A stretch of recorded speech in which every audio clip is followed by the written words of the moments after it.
Hello friends, welcome to laddu சமையல். இன்றைக்கி நம்ம லட்டு சமையலில் ஒரு பீர்க்கங்காய் துவரம்பருப்பு கூட்டு தான் செய்ய போகிறோம். அதுக்கு ஃபஸ்ட்டு குக்கரில் பருப்பு வேக வச்சுக்கலாம். நான் ஒரு 100 கிராம் அளவுக்கு துவரம்பருப்பை கழுவி எடுத்து வச்சுருக்கேன். அதை குக்கரில் சேர்த்துக்கலாம். அதோட ஒரு டீஸ்பூன் அளவுக்கு மஞ்சத்தூள் சேர்த்துக்கலாம். ஒரு 8 பல் பூண்டு, 8 பல் சின்ன வெங்காயம் அதை சேர்த்துக்கலாம். இந்த பருப்பு முழுகிற அளவுக்கு தண்ணி சேர்த்து குக்கரில் ஒரு 4 விசில் விட்டு எடுத்துக்கலாம். குக்கரை மூடி வச்சு மீடியம் ஃப்ளேமில் ஒரு 4 விசில் வரட்டும். 4 விசில் வந்துருச்சு, அடுப்பு ஆஃப் பண்ணிக்கலாம். பருப்பு ஸ்டீம் அடங்கிறதுக்கு நம்ம பீர்க்கங்காவை வதக்கிக்கலாம். அதுக்கு ஒரு பேன் வச்சு 1 டேபிள் ஸ்பூன் எண்ணெய் ஊற்றி வச்சுருக்கேன். நல்லெண்ணெய் சூடான 1 டீஸ்பூன் கடுகு உளுத்தம் பருப்பு கலந்தது போட்டுக்கலாம். 1 டீஸ்பூன் ஜீரகம் போட்டுக்கலாம். பொரியட்டும். ஒரு பெரிய வெங்காயம் பொடியாக கட் பண்ணி எடுத்து வச்சுருக்கேன். ஒரு 100 கிராம் அளவுக்கு சின்ன வெங்காயம் கட் பண்ணி எடுத்து வச்சுருக்கேன். பருப்புலேயும் கொஞ்சம் சின்ன வெங்காயம் பூண்டு போட்டிருக்கோம். இப்போ முழுப்பையும் கட் பண்ணி போட்டுக்கலாம். கடுகு சீரகம் பொரிஞ்சிருச்சு. இப்போ வெங்காயத்தை சேர்த்துக்கலாம். வெங்காயத்தை வதக்கிக்கலாம். கொஞ்சமாக கருவேப்பிலை சேர்த்துக்கலாம். வெங்காயம் சீக்கிரம் வதங்கிறது கொஞ்சமாக உப்பு போட்டுக்கலாம். வெங்காயம் கொஞ்சம் நேரம் வதங்கிடுச்சு. 2 தக்காளி கட் பண்ணி வச்சுருக்கேன், அதை சேர்த்துக்கலாம். தக்காளி கொஞ்சம் நேரம் நல்லா வதங்கட்டும். பெருங்காயத்தூள் போட மறந்துட்டேன், போட்டுக்கலாம். இப்போ நம்ம கட் பண்ணி வச்சுருக்க பீர்க்கங்காவை சேர்த்துக்கலாம். நான் ஒரு 1/4 கிலோ பீர்க்கங்காய், ஒரே ஒரு பீர்க்கங்காய் எடுத்துருக்கேன். அதை நல்லா க்ளீன் பண்ணிவிட்டு பொடியாக கட் பண்ணி வச்சுருக்கேன். அதை இதில் சேர்த்துக்கலாம். சேர்த்துட்டு நல்லா வதக்கிக்கலாம். பீர்க்கங்காய் கொஞ்சம் நேரம் வதங்கிடுச்சு. இப்போ கொஞ்சம் உப்பு போட்டுக்கலாம். அப்போ தான் காயில் உப்பு பிடிக்கும். இன்னும் கொஞ்சம் நேரம் வதங்கட்டும். இது சீக்கிரமாக வெந்துடும் பீர்க்கங்காய்.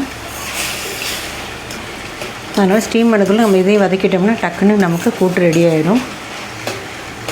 இப்போ இதில் பொடி ஐட்டம்லாம் சேர்த்துக்கலாம். ஒரு 1/2 டீஸ்பூன் மஞ்சள் தூள், பருப்பு வேக கொஞ்சம் போட்டிருக்கோம். 1 டீஸ்பூன் காஷ்மீரி மிளகாத்தூள், 2 ஸ்பூன் அளவுக்கு சாம்பார் தூள் எல்லாத்தையும் சேர்த்துக்கலாம். மசாலாவோட பச்சை வாசனை போகட்டும். அதுக்குள்ளே பருப்பும் ஸ்டீம் அடங்கிடும். மசாலாவோட பச்சை வாசனையும் போயிடுச்சு. பருப்பு ஸ்டீம் அடங்கிருச்சு. பருப்பு ரொம்ப கடைய வேணாம். 4 விசில் விட்டதுனால ஓரளவுக்கு நல்லாவே குழஞ்சி வெந்துருச்சு. ஆனால் அப்படியே ஆட் பண்ணிக்கலாம். சாம்பாராக இருந்தால் கொஞ்சம் மசிச்சு விடலாம். இதை அப்படியே ஊற்றிக்கலாம். கரெக்டான பக்குவத்தில் வெந்திருக்கு.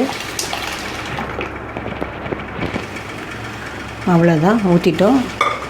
உங்களுக்கு எவ்வளோ தண்ணி வேணுமோ அந்தளவுக்கு தண்ணி இப்போ சேர்த்துக்கலாம்.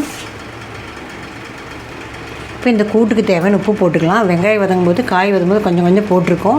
இப்போ உப்பு செக் பண்ணிவிட்டு தண்ணி சேர்த்துட்டு அதுக்கு தகுந்த மாதிரி உப்பு சேர்த்துக்கலாம். அவ்வளோதான், காய் பாதிக்கு மேலே வெந்துருச்சு. இப்போ எல்லாம் ஒன்றா கலந்து ஒரு 10 நிமிஷம் வேகட்டும். மீடியம் ஃப்ளேமில் மூடி போட்டு வேக வச்சுக்கலாம்.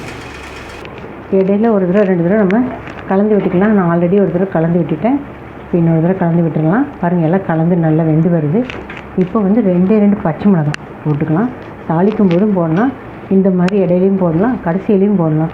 ஒவ்வொரு ஸ்டேஜில் சேர்த்தும் போது டேஸ்ட் வந்து நமக்கு மாறுபடும்.